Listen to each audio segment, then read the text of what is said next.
said we can't do All it. order of the 44th Borough Council work session, Monday, March 17th. Work session. I pledge allegiance to the flag of the United States of America and to the republic for which it stands, one nation, under God, indivisible, with liberty and justice for all.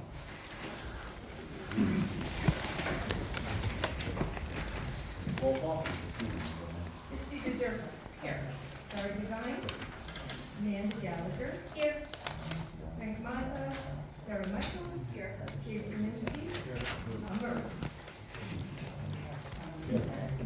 We have a quorum. We're going to start with citizens and taxpayer comments. First is Park and Recreation. I think.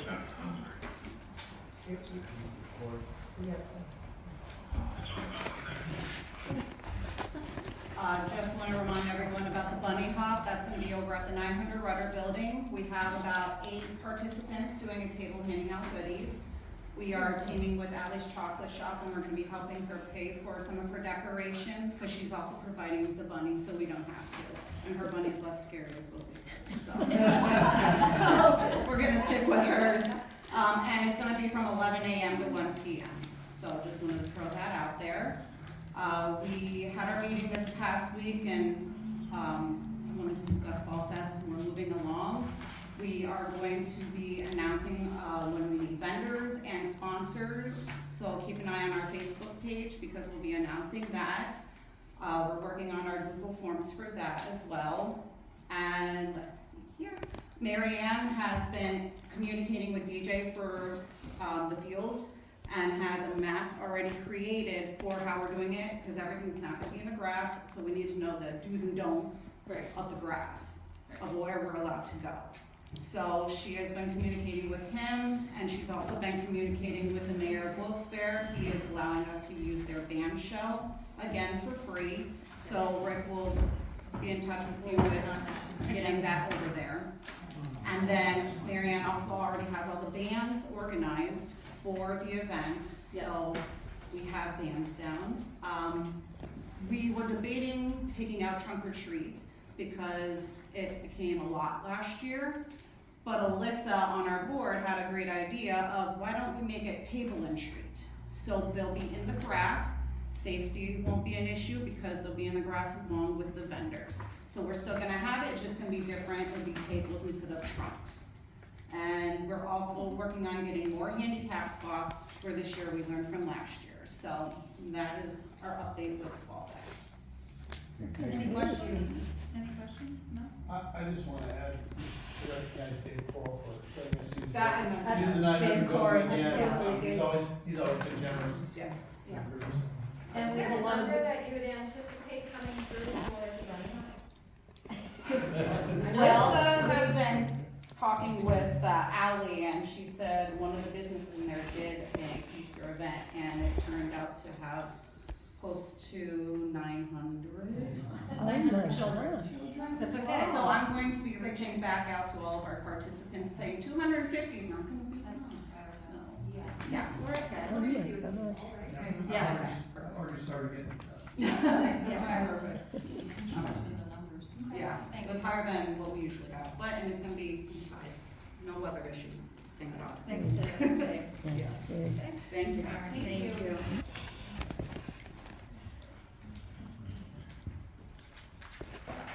Someone signed a sheet, they put pool status on here.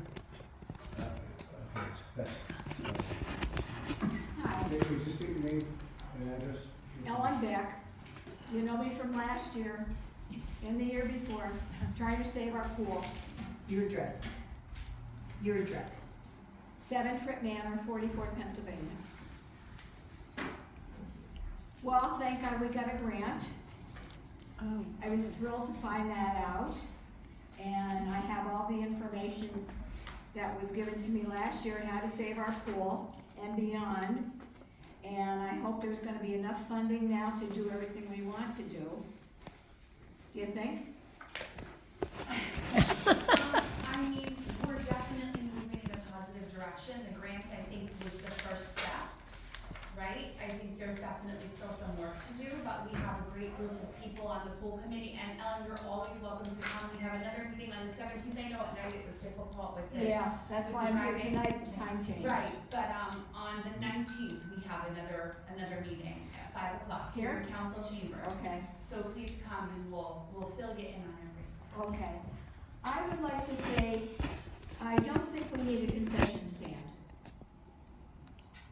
Children can bring their own food, drinks, or whatever, just supply garbage cans and recycling containers. They're there to have fun, exercise, socialize with their friends. Sure. We won't have to worry about filling anything or having someone on hand to heat up pizza or hand out drinks or anything of that sort. And I'm not for vending machines either because they'll be broken into, you know? That's the way it is today. It's not safe Yeah, to have something like that, right, just like at the Little League, sure, you know? right. And, I don't know, does anybody else have anything to say? This young man, he deserves a free pool membership, I told him. He keeps coming back to help us. Yeah, he's wonderful, but you are more than welcome to come on Wednesday and we'll be here and kicking around our ideas. When are we gonna start? And who's on the list to start doing all the work? Yeah, those are all things that we're working on currently. Rick came to our last meeting and he gave us a really nice breakdown of exactly what needs to be done, for the pool to be up and running. Obviously, the pool is not going to be operational this year, it's just not possible. What? How many years Listen. do you need? Scranton's pool is working on theirs. Why can't we do ours? Okay, this is it. Fix the liner that's there then, $9,000. You wouldn't do it last year. Come on. Forget doing the whole pool then. Do what you have to. Do the plumbing. Come on, Rick. Oh, look at me. If you can't work on a budget of $208,000, come on. If the liner is only $9,000 to repair. You had somebody to do it last year and you didn't. So we said, Well, okay. it wasn't that I. Ellen, I think it's a little more complicated than that. Yeah. Well, it's a I know there's plumbing work, there's toiletry to be done, there's showers to be Well, and I fixed. think the big thing too, Ellen, is that there are a lot of engineering costs. We have to have an engineer come in.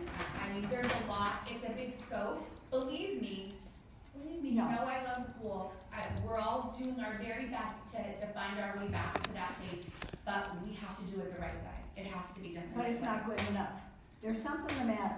There's something the matter that all these funds are available and we still can't do it for this year. Well, We have months ahead, come on. yeah, the grant did just come through. Our season would start in early June, and so there's no feasible way to say, okay, let's bring an engineer in and break ground and do all of the work and have, it's just not. Believe me, I wish it was. My friend left $750,000 to 44. Right. Come on, What you're did you getting do with it? interest off that money. Ellen, and let me Right, just, Bonnie? let me just explain something though. And When- 90,000 is going to you yearly. When the, Come on. not from his fund. Well, I'm telling you. But Something's not right. this is a state grant and there's rules to follow. And, things have to be put out for bid. So that alone, Okay. you know, there's things like Dave said, there's Rich's- things that, Rich's money was there. You could utilize all the interest from that and fix the pool, no problem.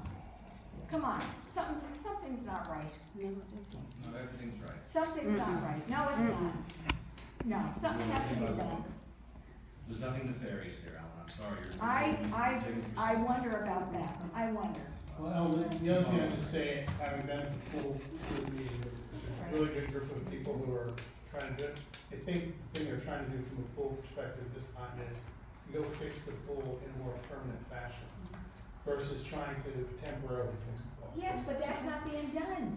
There's Well, nothing no, it's- being done. it's- It's it's still a- gonna be vacant. It's a It's process. gonna be closed permanently. It's a I'm process. telling you, that's what's gonna happen. I lived in West Pittston for like 30 years. That's what happened to our pool up there. It ruined the recreation for the kids. There's nothing there but an empty lot. They were gonna put up a gazebo, come on. ridiculous. Is anybody else here to help me out? Do you think that with all this money that's available, something should be done? And why is it gonna be vacant for another year? That we're doing the very best. It won't be able to be utilized by next year. The pool house, that'll be falling down. I'm very disappointed in all of you, really. Very disappointed. Thank you for your comments, Sarah. Okay, that's the end of public comment. Next, we have Loop Internet to do their presentation.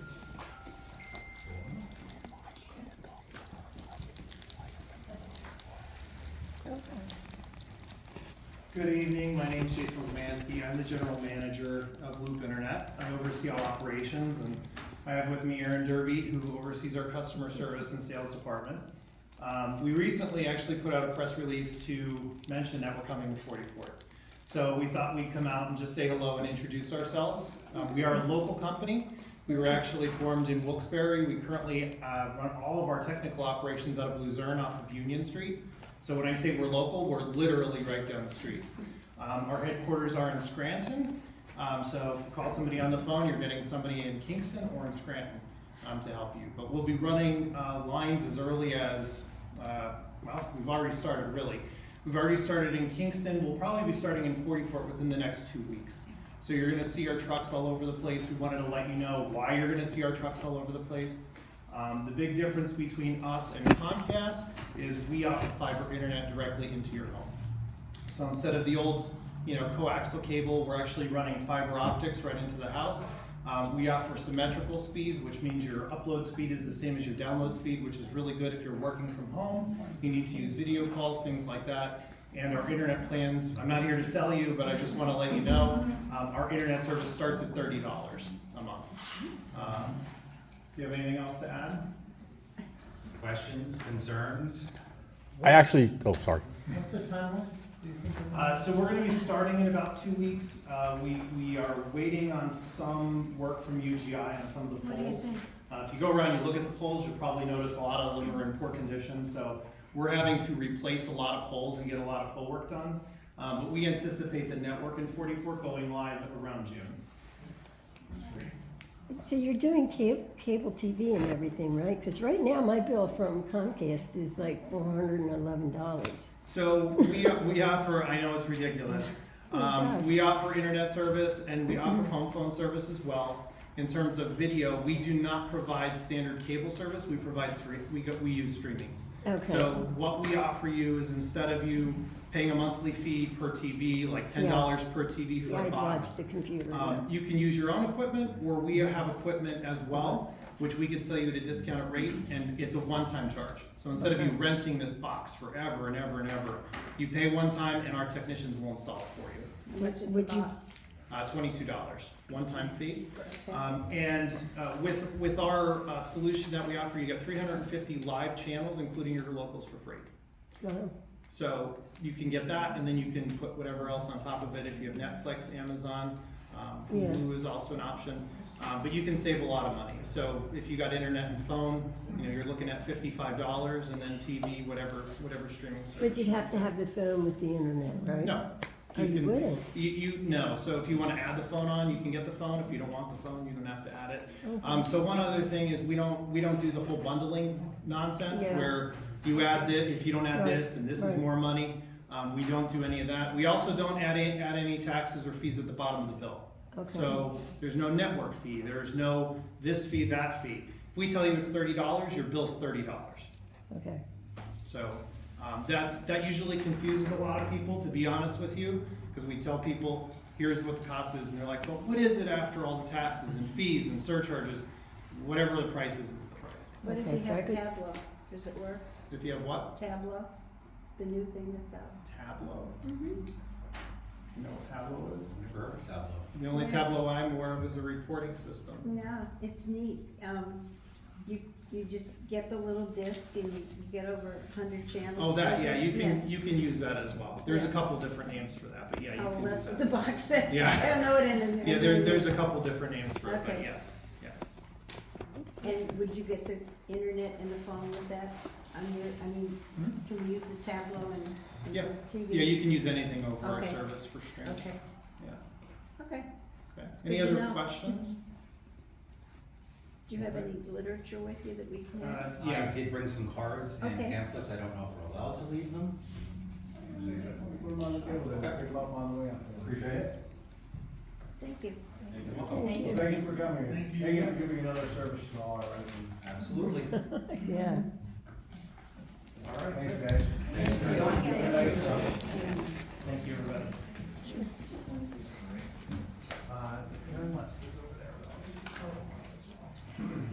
Next on the agenda is the minutes and reports. Does anybody have any questions about the minutes and reports?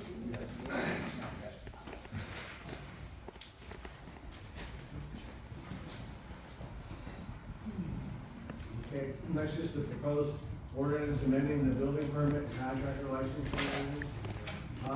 What's that?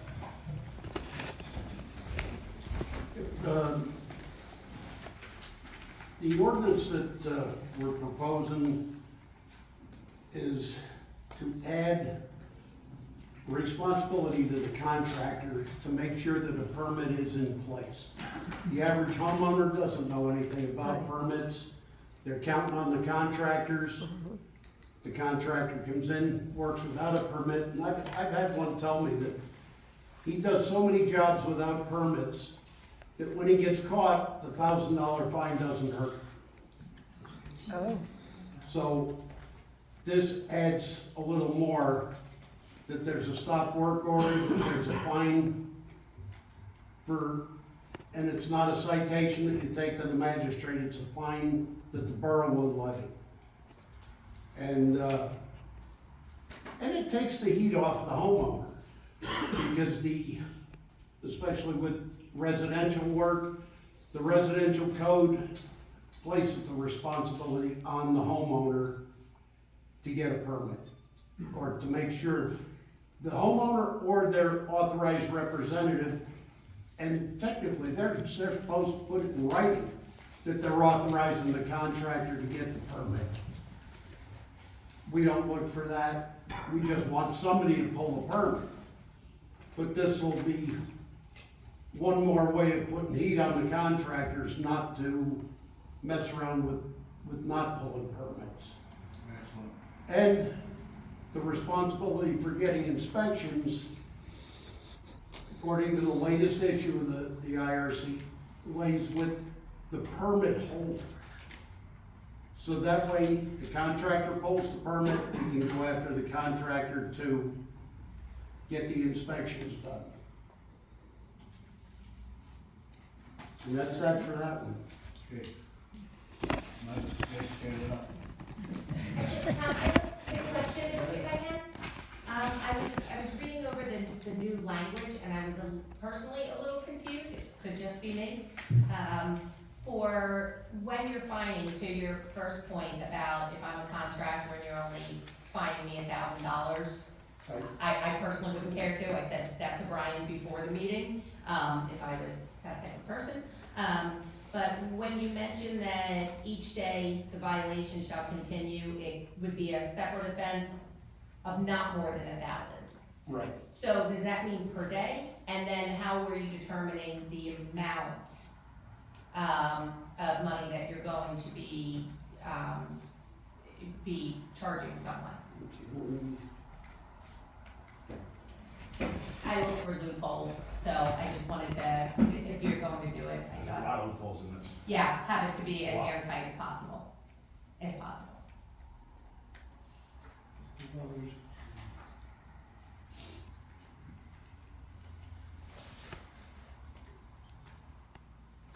Okay, we can adjust that to, just say it's $1,000. And is that per day? Or Right. every day Every you day. do not pay? Is a separate offense, yeah. Okay. That was it, I just thought it would, make it a little bit more clear, so someone can't try and get out and say I'm not paying if they're 2 weeks late and that files up to 14,000. Yeah. Thanks. Any other questions? I have a couple. So ultimately, who is responsible for the purchase of permit? By law, by Pennsylvania law. By law, it's the homeowner, property owner. So how can we find a contractor and stop the We're contractor? finding the contractor for doing the work without a permit being in place. So if the homeowner does not wanna go get the permit, how can you stop a business from making money? And assess fees and. If the homeowner, Assess fees and fines to him, how is that legal? well, That's a good devil's advocate. if the 16-year-old kid wants you to go get liquor and you don't get it for him, yeah. So you're asking a business owner to walk away from doing business because the If homeowner. he's gonna- Stop, Tom. Okay, Because the homeowner may or may not wanna go get a permit.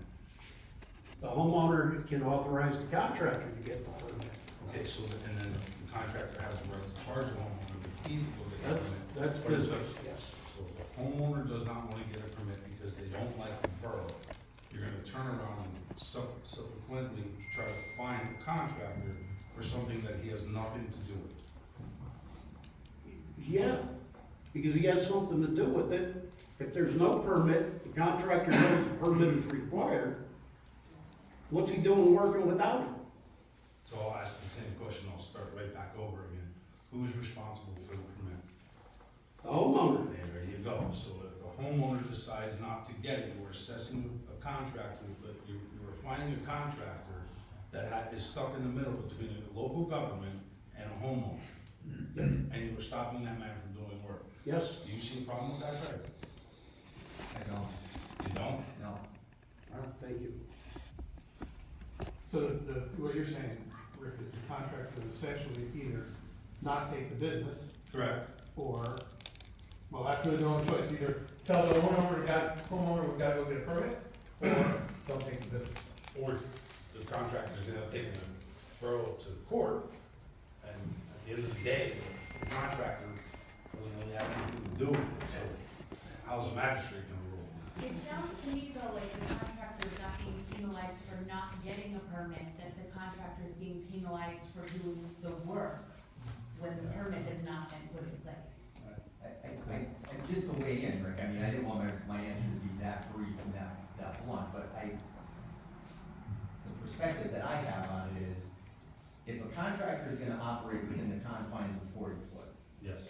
or any other municipality where it's required to have, that the homeowner is ultimately required to have a permit, and the business owner, the contractor, knowingly is going to undertake work within the borough, and then correspondingly, knowingly undertake work on behalf of a homeowner, they're entering into a contractual arrangement with a homeowner that they know is, and I don't like using the term illegally, because, when you say illegally, it, has that connotation of, somebody getting slapped in cuffs. But if there's a law, or there's an ordinance that says homeowner A is supposed to have a permit before contractor A can do work at homeowner A's property, contractor A knows one of the terms of the contract is you need to have all of the requisite paperwork, i.e. a permit, before I can begin work here.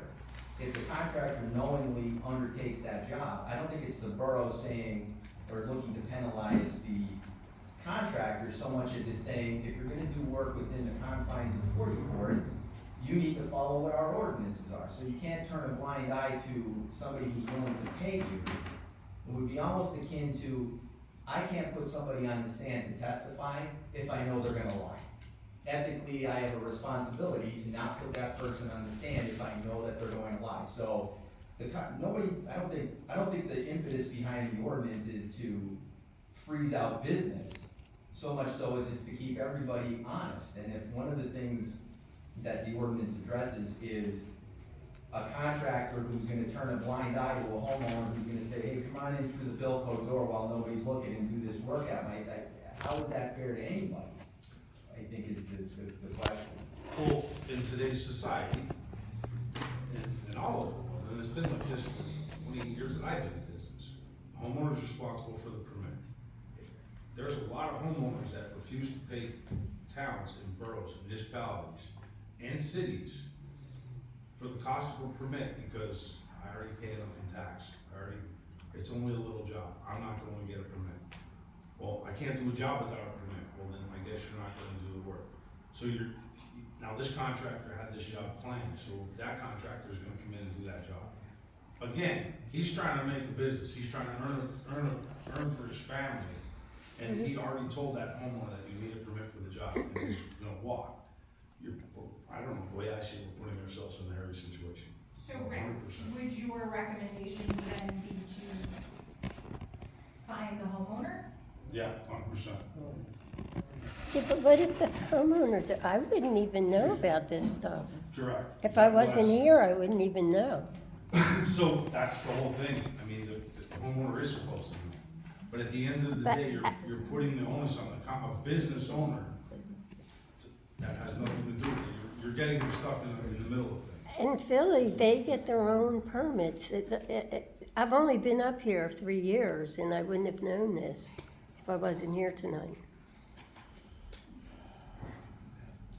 Don't other communities have the same ordinance, same permit? Wilkes-Barre does.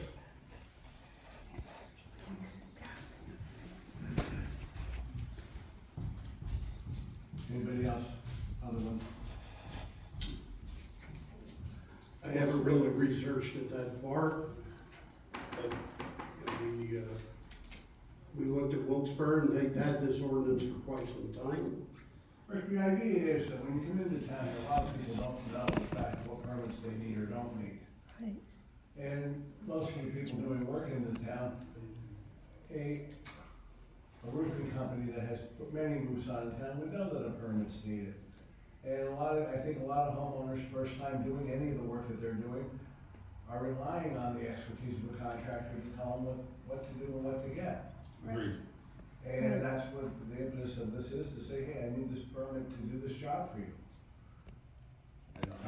I don't disagree with you. And that's really what the impetus of the whole situation was. The situation is though you're putting the contractor between the local government and a home. Well, they shouldn't do the work in the town if they're not getting a permit. If they know they're not doing it, they shouldn't do it. If they know there's a permit required, they should do it.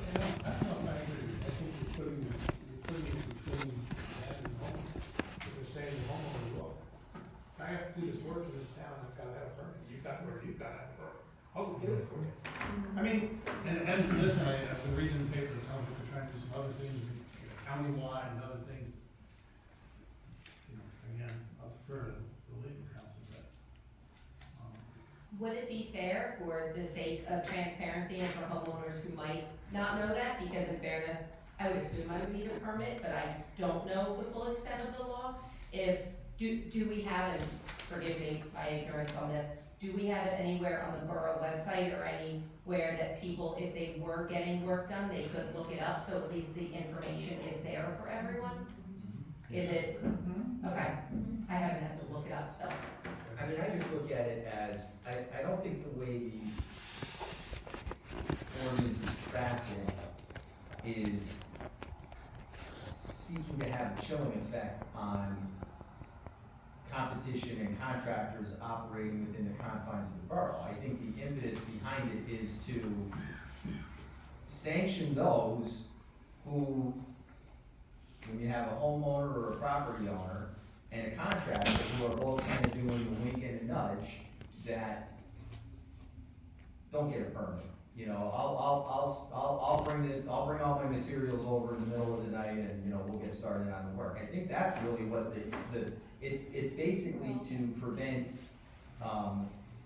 unscrupulous property owners and unscrupulous contractors from acting in concert with each other to subvert the permit process. I mean, is it possible that you could have a property owner who's unaware that they need a permit and a contractor who's also unaware that they need a permit, and that's just innocent negligence that results in a permit not being pulled? Yeah, I guess that's possible. And I think, like any other ordinance, you look at the circumstances and the facts of each case on a case-by-case basis. But the reality is, this is more designed to address those situations where the property owner, as you said, is sitting there saying, I pay too much in taxes, so I'm not gonna pull a permit. And you have a contractor who's sitting there saying, yeah, okay, I agree with that, I'll do the work. it's the responsibility of both parties who are entering into that contract with each other to follow the law.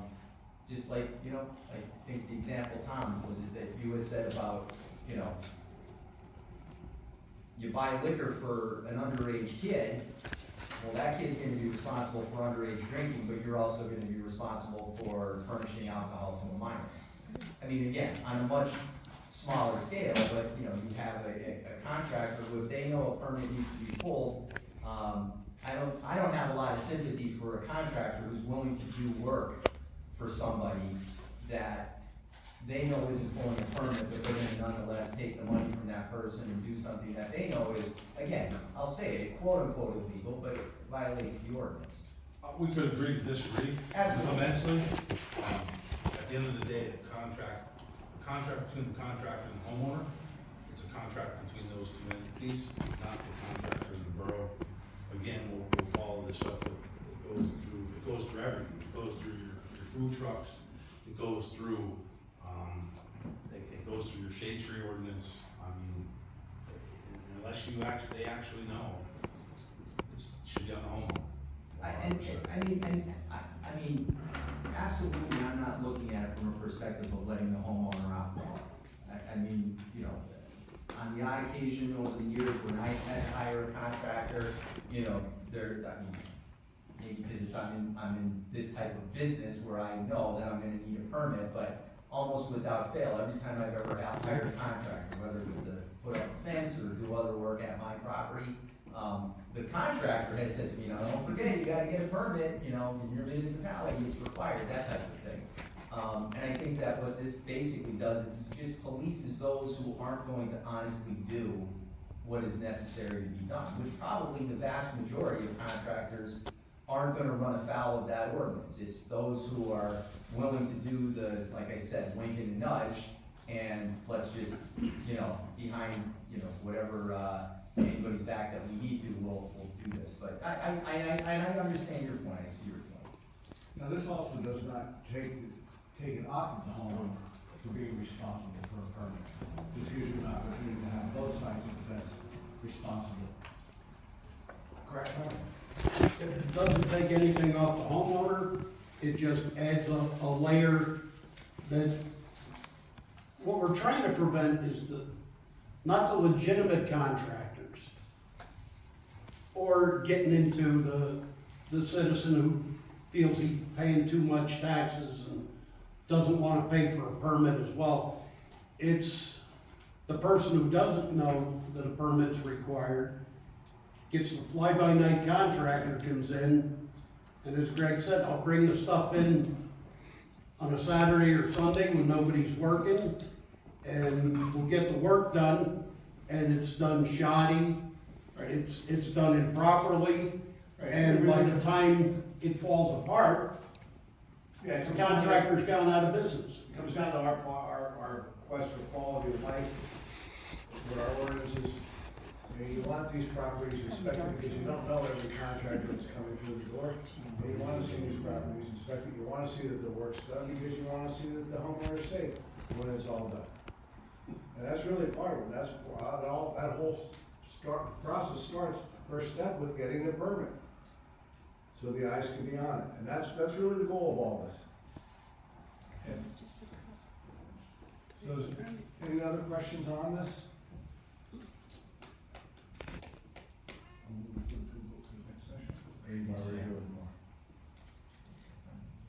No, not for this, for the next one. Next.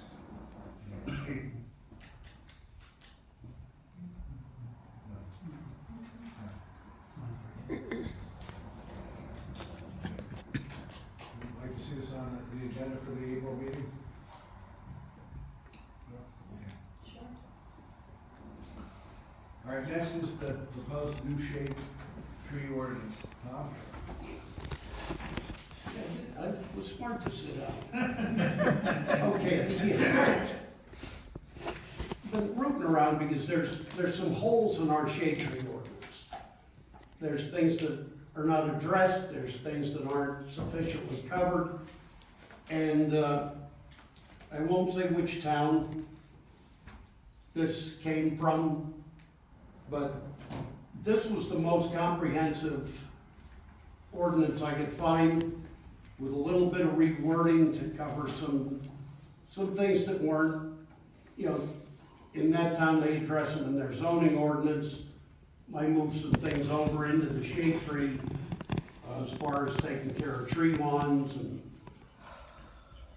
this really does give the Shade Tree Commission more power to determine where, what kind of trees, how many trees. It also gives the Shade Tree Commission the option of authorizing the zoning office to approve a permit to remove a tree while retaining the requirement to replace it, the deposit, the fees, everything stays in there. You mean the code office?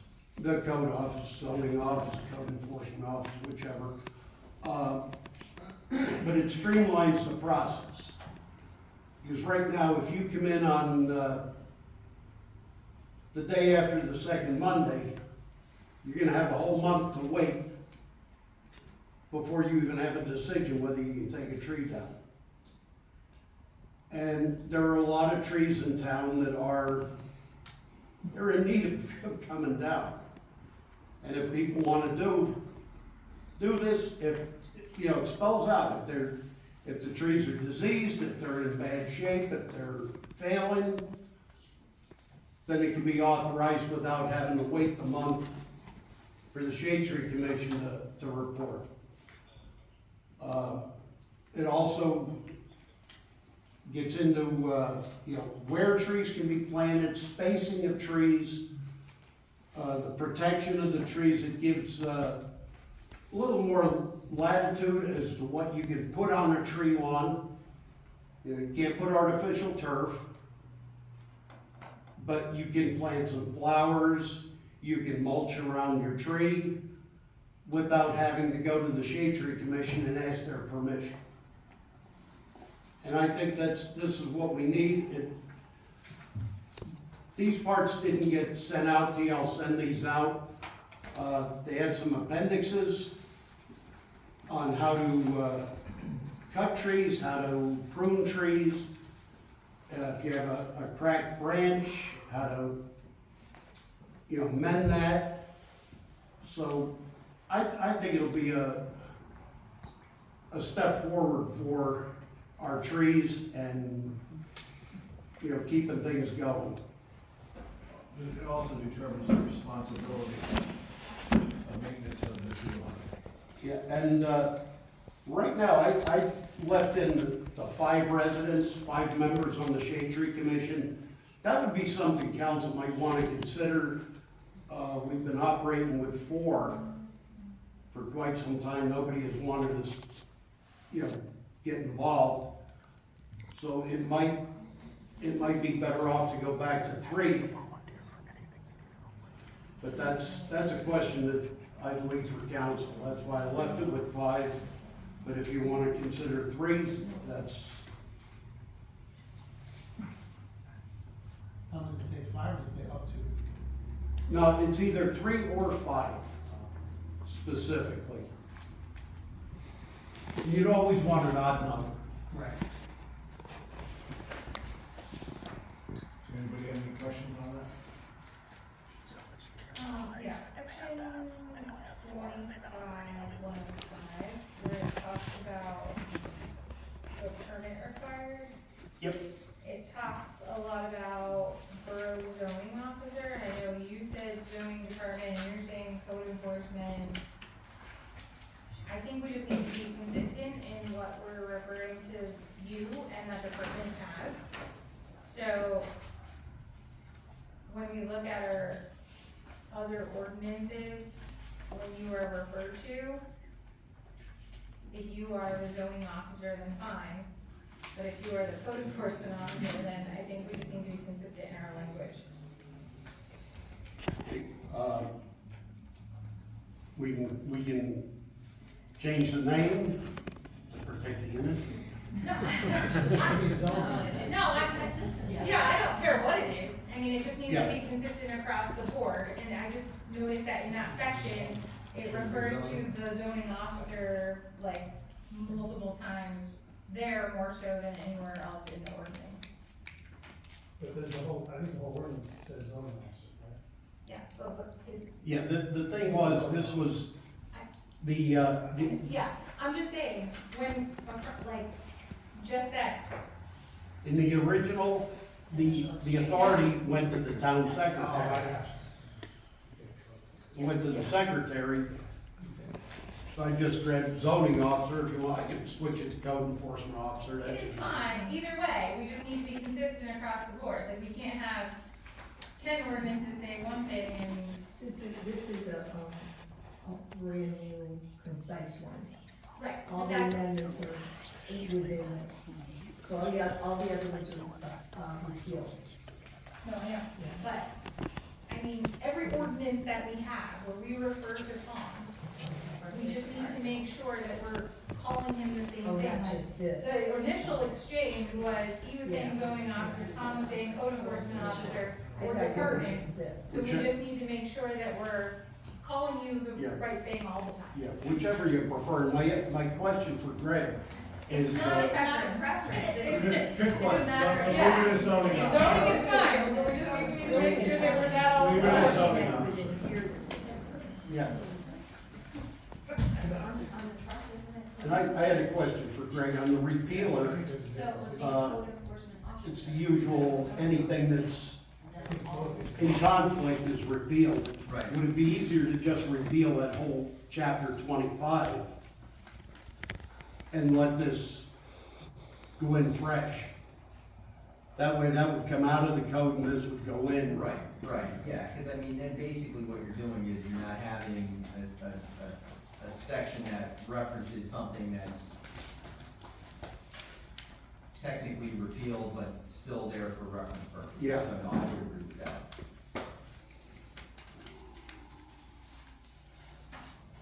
So, I'm sorry, just to go back to what you were saying, Sarah. I think zoning exists separately inside the code, or in line inside the code enforcement office.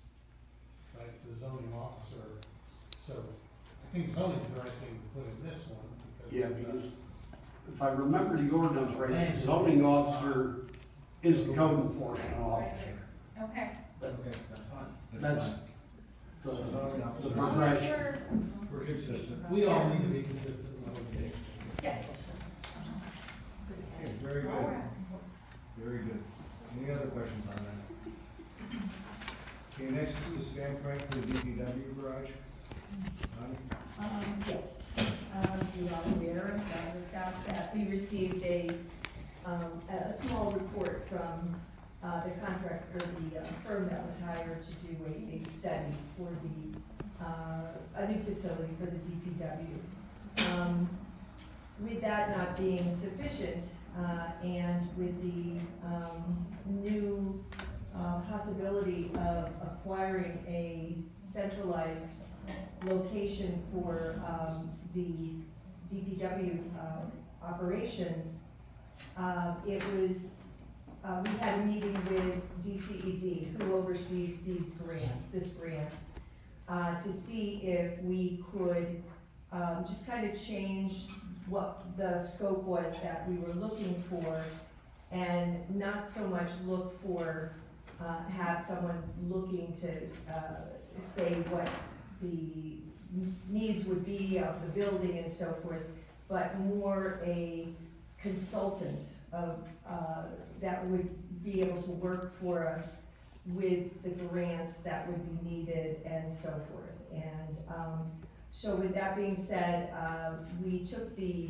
RFP that had been put out before for the first time, and we just altered it. I ran it by DCED and they were fine with it. And so on the special meeting, I have a vote to, if you could consider having this put out, this RFP put out. And if we could do that, the bids would be required in time for the April meeting, that could be looked at and decided upon. So, that's pretty much where we're at with that. Do you have any questions? Rick, do you want to have anything?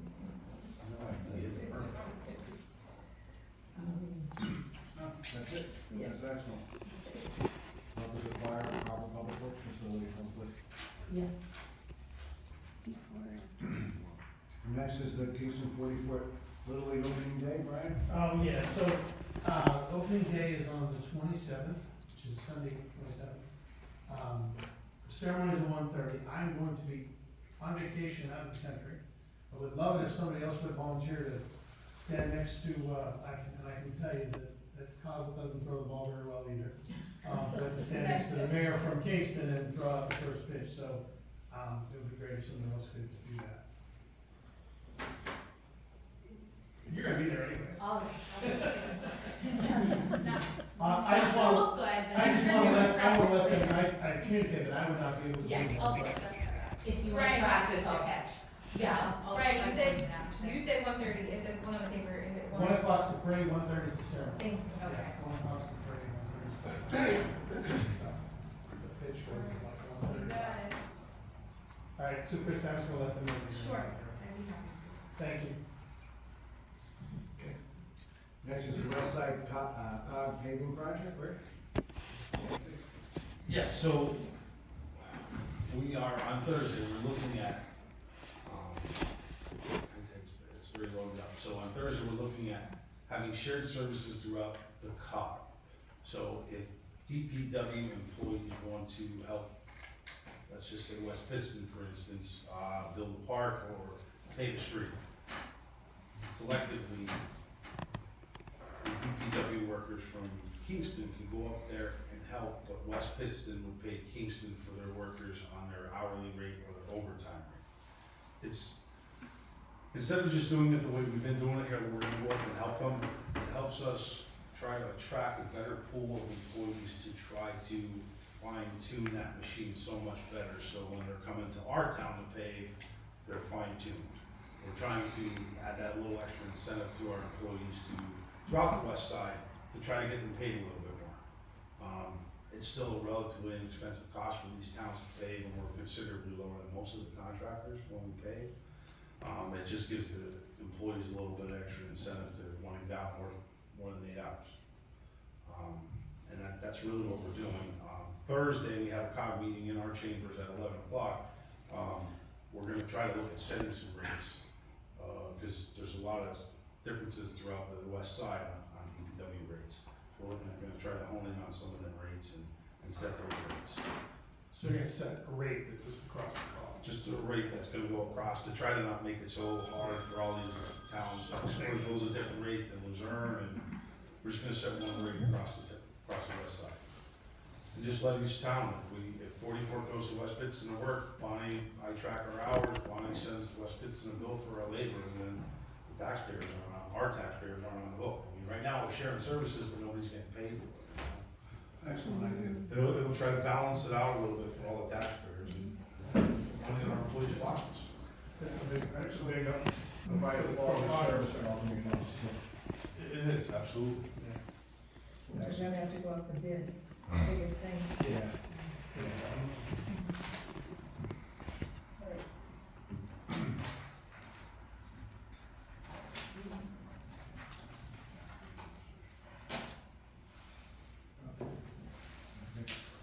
Put it on the table, Sarah, anything?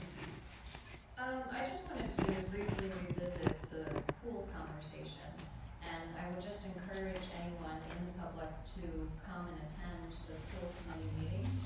There's a lot of information there that is shared, and I do believe that it is in the best interest of our residents and the pool, that these decisions are being made and looked into, in great depth, that we will have a viable future with our pool for the community. It's not something that's being taken lightly or not considered. I think that there's a lot of time and energy that's being put into it, and I would really encourage people to come to the meetings.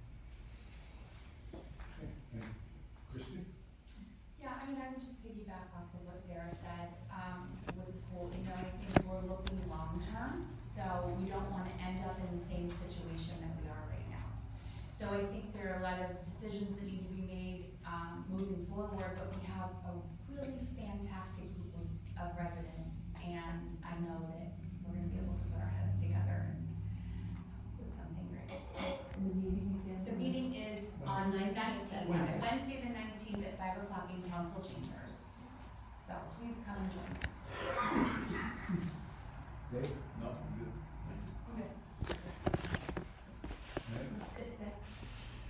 Hey, just a quick update from the last meeting, I think I talked about the traffic flow, et cetera, at Dana Street on the drop-off. So last week, the school implemented a new drop-off mechanism that I think, again, Rick, you were there, I've been there every morning since, and our police have been there, code enforcement has been. It's a lot safer. The way I would have described it earlier would be, think about the people going in and out of the pits at the Daytona 500, and the kids crossing in between, that's really what it looked like.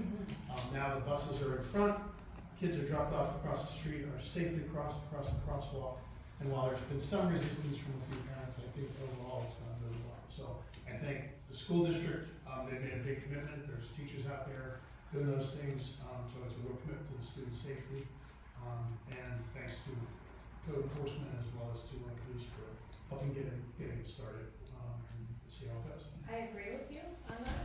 I would encourage the police to also continue to monitor Oak Street during those times, because to avoid the traffic on Dana, we've now moved to Oak. So those who weren't crossing the street on Dana are now playing Frogger on Yeah. Oak Street. Yeah, I think the plan is to go revisit all of that. Rick and I actually talked about that as well. Yeah. Potentially creating a way for people to just drop their kids off and go right into the school. It's There's not a way for them to do it today. Oh, it's amazing to It's watch. amazing I how have to quickly say, it all is. I've gone over now and I've watched it before, and it's just a change. It's amazing to see. I was on the bus, so they just got off the bus, but, yeah, it's different. So, but anyway, I think it's improved. It's I think- progress. I think it's progress. We're gonna continue to work with the school district, and I think overall, the kids are safer than they were 2 weeks ago. So. Chief? Our community-wide yard sale is scheduled for May 3rd, with rain date May 4th. It's posted on the borough's website, as well as on the borough's Facebook page, I should say, as well as the police department's website. If you go to 44pd.org, it'll pop up, and you can email me to get your name on the list. Right now, we have about 9 addresses on the list, but that will grow immensely within the next couple of weeks. Yeah, just to let you know, the fire department did purchase a utility vehicle. It's a pickup truck that'll be used by the firefighters and fire police to help better serve the community. We gotta get it decaled and lights on it yet, but it'll be up and running soon. Very good. I'm done. All talked out. On Thursday at our COG meeting, we were going to be discussing potentially for the West Side Composting Association, putting in for a 902 grant. It's for composting specifically. It'll purchase a new horizontal grinder. There's 5 towns going in on it. We subcontracted out to a grant writer, so they're going to help us kind of facilitate the grant. At some point, there might be a year and a half from now, there could be a potential $7,000 payment from 44 to that grant. It's a cost share, it's a match, if you will. It could be 7 to no more than 10, I believe. Is that something that this council would be interested in, us looking forward to? I'd be interested in learning more. There's, I like the idea of the composting and sharing it among. there's 5 of us right now sharing it. We currently have one, but the one we have is, it's up there in age, and the maintenance on it is outstanding. It's a lot of money. So we're looking at re-upping it, trying to recycle that old machine, get a new one. So I'll let you know more next month, but we're gonna talk about Thursday. Thank you. Bonnie? Just a couple of things. Just we're looking at, using a different credit card machine processor, for better fees for what our residents are paying or, anyone that comes in to use a credit card. So we're looking at changing that. And the other thing is, you all remember last month I talked about the possibility of switching the borough accounts to the Wayne Bank. And Dave's recommendation was to talk with Luzerne Bank, which I did, and they offered us 3.75 interest on all of our accounts. So it was very worthwhile, thank you, Dave. And so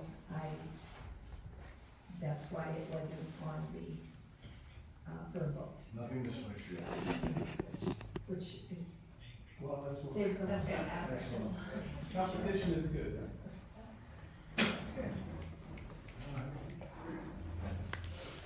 All right, we'll be adjourning from the work session, and then we will be calling to order again for the 44 Borough Special Council meeting right after this. Okay. A motion to adjourn? So moved by Christie, second by Sarah, all in favor? Aye. We're out of the work session. Okay.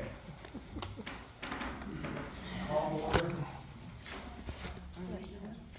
For the 44 Borough Special Council meeting agenda, Monday, March 17, 2025. Roll call. Christie Deterka. Here. Carrie Devine. Amanda Gallagher. Here. Sarah Michaels. Dave Sininsky. Here. Tom Murray. Here. We have a quorum.